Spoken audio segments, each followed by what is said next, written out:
DC인사이드의 이슈를 전해드리는 이슈개구리입니다. 제목, 대장동 게이트로 죽은 김문기 씨 아들 입장문 유유. 성남도시개발공사 개발사업 1처 김문기 처장의 아들입니다. 저희 아버지는 작년 12월 21일 당신이 젊음을 바친 성남도시개발공사 사무실에서 스스로 생을 마감하셨습니다.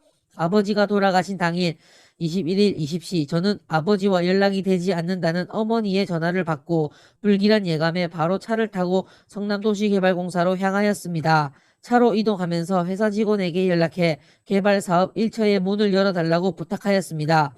20시 20분경 성남도시개발공사에 도착하였고 방금 막 문을 연 직원들이 모여 있는 것을 보고는 사무실로 뛰쳐들어갔습니다. 제일 먼저 보인 아버지의 마지막 뒷모습과 이미 하얗게 변색된 손바닥에 이미 늦었음을 직감하였습니다.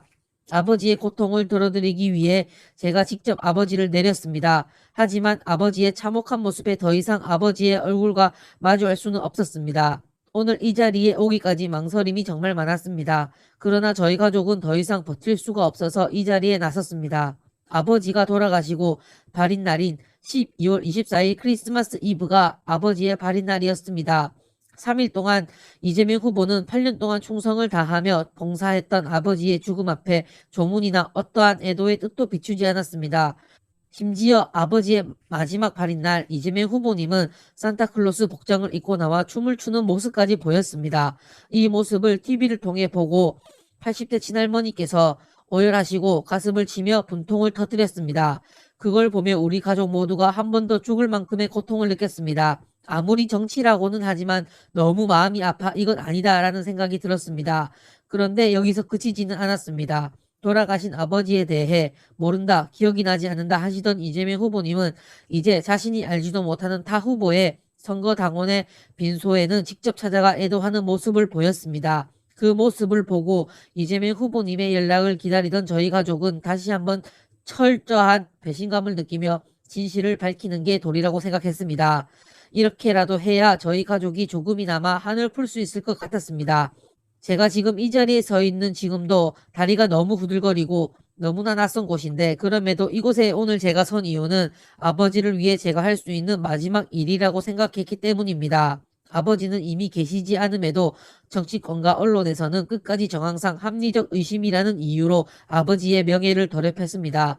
앞서 공개한 자료로 인해 아버지 명예가 어느 정도 회복된 것으로 보이나 아직 아버지를 대장동 의혹과 관련된 인물로 보는 여론이 있어 이 자리에서 아버지의 명예를 회복하기 위해 이 자리에 섰습니다. 아버지는 삼성건설, 동부 등 건설회사에 다니시다가 2013년부터 성남도시개발공사에서 일을 하였습니다. 아버지는 큰 공사에서 큰 사업들을 연달아 성공적으로 이끌고 있음에 자부심을 가지며 근무하였고 대장동 사업을 개발사업 1처가 맡게 되면서 워낙 큰 사업이라 힘들어 하시기도 하면서 성공적으로 이끌어 잘된 사업이라고 생각하고 계셨습니다. 그런데 작년 대장동 의혹이 보도되면서 아버지께 걱정되어서 여쭈었더니 아버지는 아무것도 모른다. 아는 게 없다. 그러나 확실한 것은 아버지는 법을 어긴 것도 돈을 받은 적도 특혜를 받은 적도 없으니 걱정 안 해도 된다는 대답이었습니다.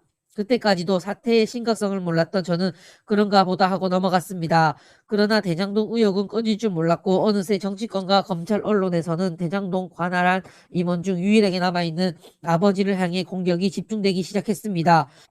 묵묵히 주어진 일에 열심히 일하고 상부의 지시에 성실하게 임했던 죄밖에 없던 아버지는 속수무책으로 당하였습니다. 끝을 모르는 언론의 의혹 제기, 검찰의 수사 직원을 보호해주지 않는 회사들, 심지어 성남시 의회의 징계 압박, 이 모든 것들이 아버지를 벼랑 끝으로 내몰았습니다. 어느 한 개인이 이러한 것들을 버티고 서 있을 수 있겠습니까? 아버지에 대한 의혹 제기가 연달아 보도될 때 제가 아버지에게 왜 억울하게 언론 인터뷰에 응하지 않는지 자초지종을 물었습니다. 아버지는 이렇게 대답하였습니다. 대장동 의혹에 대해 아는 것, 기억나는 것이 정말 없을 뿐더러 지금 상황에서는 섣부른 인터뷰는 다른 사람에게 피해가 갈 수도 있다. 그래도 시장님과 10년 넘게 같이 일한 동료들의 등에 칼을 꽂고 싶지 않다라고 직접 말씀하셨습니다. 변호사 시절 때부터 연을 맺고 대장동 사업에 온몸과 마음을 바치신 아버지를 이재명 후보님은 빈소는커녕 조의를 표하는 연락 한 통 없고 모른다, 기억이 안 난다 이렇게 일관되게 태도를 유지해왔습니다. 저는 온 국민이 궁금해하는 대장동 게이트의 윗선이 누군지 전혀 알지 못합니다. 아버지도 마찬가지였을 겁니다. 그러나 단 한 가지 너무나 궁금합니다. 이재명 후보는 왜 어째서 아버지를 모른다고 기억이 안 난다고 거짓말을 하는 건지 궁금합니다. 성남시장 재직 시절 표창까지 주고받고 호주 네덜란드 트램을 같이 유동규 본부장과 함께 골프까지 친 아버지를 이재명 대선 후보는 기억하지 못하고 있습니다. 아버지의 아들로서 정말로 납득이 가지 않습니다. 대장동 게이트가 터지고 힘들어 하셔서 정리되면 바닷가 근처에 조그맣게 부동산이나 하나 차려 평화롭게 살고 싶다고 하시던 아버지는 더 이상 저희 가족 곁에 없지만 추후 진실이 밝혀지겠지만 그럼에도 아버지는 돌아오시지 못합니다. 저는 마지막으로 아버지의 아들로서 그저 아버지의 억울함이 풀리고 명예가 회복되기를 바랄 뿐입니다. 이상입니다.